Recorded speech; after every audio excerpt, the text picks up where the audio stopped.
ರಾಮನಗರ ಕಬ್ಜಾಗೆ ದಳಪತಿಗಳ mega sketch. ಕನಕಪುರದಿಂದಲೇ ಶುರುವಾಯಿತು ದೊಡ್ಡಗೌಡರ ಪ್ಲಾನ್. ಡಾಕ್ಟರ್ ಸಿಎನ್ ಮಂಜುನಾಥ್ ಗೆಲುವಿನಿಂದ ಜೆಡಿಎಸ್ನಲ್ಲಿ ಜೋಶ್.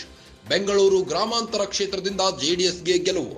ಡಿಕೆ ಸುರೇಶ್ ಅವರನ್ನೇ ಸೋಲಿಸಿದ್ದ ಡಾಕ್ಟರ್ ಮಂಜುನಾಥ್ ಅದೇ ಗೆಲುವಿನ ಹುಮ್ಮಸ್ಸಿನಲ್ಲಿರೋ ಕುಮಾರಸ್ವಾಮಿ.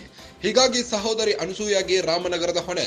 ಎತ್ತ ವಿವಾದಗಳಿಂದ ರಾಜಕೀಯದಿಂದ ರೇವಣ್ಣ ದೂರ. ರಾಜಕೀಯದಿಂದ ದೂರ ಉಳಿದ ರೇವಣ್ಣ ಅಂಡ್ ಫ್ಯಾಮಿಲಿ.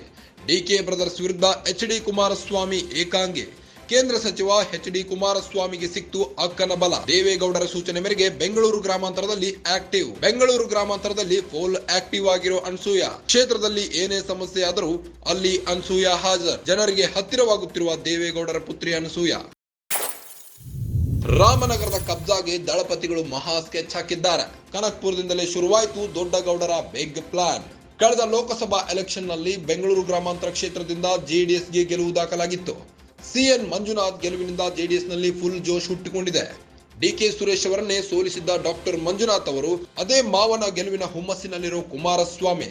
ಹೀಗಾಗಿ ಸಹೋದರಿ ಅನಸೂಯಗೆ ರಾಮನಗರದ ಹೊಣೆ ನೀಡಲಿದ್ದಾರೆ. ಎತ್ತ ವಿವಾದಗಳಿಂದ ರಾಜಕೀಯದಿಂದ ರೇವಣ್ಣ ದೂರ ಉಳಿದಿದ್ದಾರೆ. ರಾಜಕೀಯದಿಂದ ದೂರ ಉಳಿದಿದ್ದಾರೆ Revanna and family. DK brothers ವಿರುದ್ಧ ಎಚ್.ಡಿ. ಕುಮಾರಸ್ವಾಮಿ ಏಕಾಂಗಿಯಾಗಿ ಹೋರಾಡ್ತಿದ್ದಾರೆ. ಕೇಂದ್ರ ಸಚಿವ ಎಚ್.ಡಿ. ಕುಮಾರಸ್ವಾಮಿಗೆ ಸಿಕ್ತು ಅಕ್ಕನ ಒಂದು ಮಹಾಬಲ. ದೇವೇಗೌಡರ ಸೂಚನೆ ಮೇರೆಗೆ ಬೆಂಗಳೂರು ಗ್ರಾಮಾಂತರದಲ್ಲಿ ಫುಲ್ ಆಕ್ಟಿವ್ ಆಗಿದ್ದಾರೆ. ಅನಸೂಯ ಅವರು ಬೆಂಗಳೂರು ಗ್ರಾಮಾಂತರದಲ್ಲಿ ಫುಲ್ ಆಕ್ಟಿವ್ ಆಗಿದ್ದಾರೆ.